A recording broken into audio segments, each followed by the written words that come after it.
Será que um único gesto, um só, pode virar a visão de mundo de uma pessoa de cabeça para baixo? Bora mergulhar numa história muito forte sobre um momento que simplesmente quebra uma vida inteira de certezas e abre espaço para uma transformação, assim, radical. E a história toda começa com essa pergunta, sabe? Ecoando na cabeça de um taxista, sozinho num bar. Um encontro que ele teve há pouco tempo bagunçou tudo e agora ele só tenta entender por que a confusão dele é total. Para a gente ter uma ideia do tamanho do impacto desse momento, primeiro a gente precisa entrar na cabeça dele. O mundo para ele é um lugar bem brutal, onde absolutamente tudo e todo mundo tem um preço. Essa é a filosofia de vida do cara. Ele organiza o mundo em prateleiras. Cada pessoa que ele conhece é catalogada, recebe um rótulo para ele saber exatamente com o que está lidando. É um mecanismo de sobrevivência e nessa visão de mundo dele, ninguém escapa. Não tem lugar bom para ninguém. E olha, no dia em que tudo acontece, ele já tá por um fio.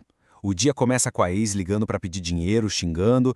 Logo depois ele tem uma briga feia com uma passageira por causa de troco, uma coisa boba. Ele tá agressivo, amargurado, pronto pro que der e vier.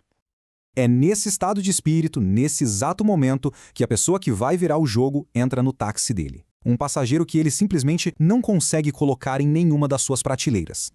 Agora, o que é fascinante aqui é o contraste. De um lado, a cabeça do motorista, que na hora já carimba o passageiro como bicha e já pensa numa transação, em tirar um dinheiro fácil. Mas do outro lado, a realidade é o oposto. O passageiro é calmo, faz uma pergunta de verdade e, o mais importante, ele escuta. Essa atitude começa a derrubar as muralhas do taxista uma por uma.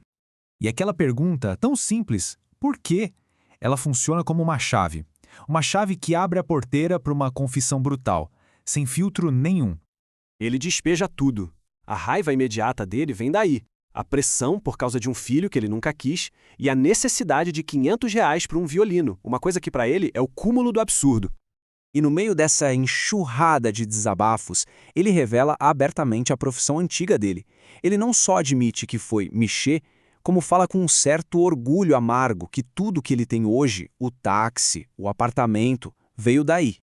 E aí a gente começa a entender de onde vem tudo isso. A história dele é marcada por violência, por abuso, por abandono desde cedo. Essa linha do tempo mostra os traumas que construíram essa visão de mundo tão dura, uma filosofia de pura e simples sobrevivência. Para conseguir lidar com as humilhações todas do passado, ele criou uma filosofia própria, um jeito de dar algum sentido para a existência dele. É uma lógica meio torta, né? Ele se vê como um herói, não por ter feito algo grandioso, mas pela capacidade dele de aguentar o tranco, de suportar a degradação. Para ele, a vida é isso, uma cruz, um fardo que todo mundo tem que carregar. É o único jeito que ele encontra para justificar o próprio sofrimento. E mesmo nesse mundo onde tudo tinha preço, ele traçou uma linha no chão. Ele conta as coisas mais degradantes que fez por dinheiro, mas revela que tinha um limite. No meio de toda aquela violação, o beijo era a única coisa íntima que ele guardava só para ele. O dinheiro não comprava. E isso nos leva, finalmente, ao momento que estilhaça tudo. Um ato que não tem lógica nenhuma na realidade dele, que é toda baseada em troca, em pagamento.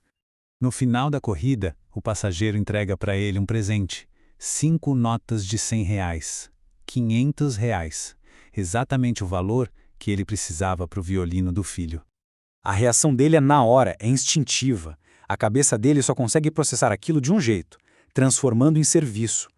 Ele traduz o dinheiro para a única linguagem que ele conhece, a da transação sexual. A ideia de um presente, sem nada em troca, simplesmente não cabe no mundo dele. Mas a resposta do passageiro, ela vem e destrói essa lógica. Ele não quer nada. Pelo contrário, ele oferece uma ideia nova, uma outra perspectiva. A cruz não precisa ser para sempre. Ela pode ser um passo antes de um renascimento. Tá, e depois? O que acontece depois que o mundo de alguém vira de ponta cabeça assim? Como esse ato de graça abre a porta para um novo caminho? A mudança não fica só na cabeça, ela vira ação. São passos concretos.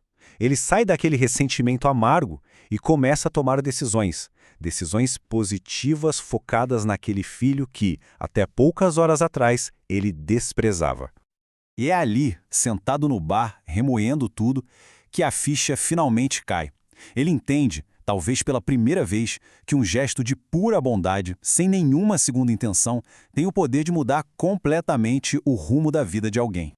A história termina com esse pensamento final, que é de uma profundidade absurda. Ele oferece ao passageiro a única coisa que ele nunca vendeu, o símbolo máximo da sua intimidade. É o sinal de que ele está pronto para deixar a transação de lado e, quem sabe, buscar uma conexão de verdade. Pronto, talvez, para finalmente descer da cruz.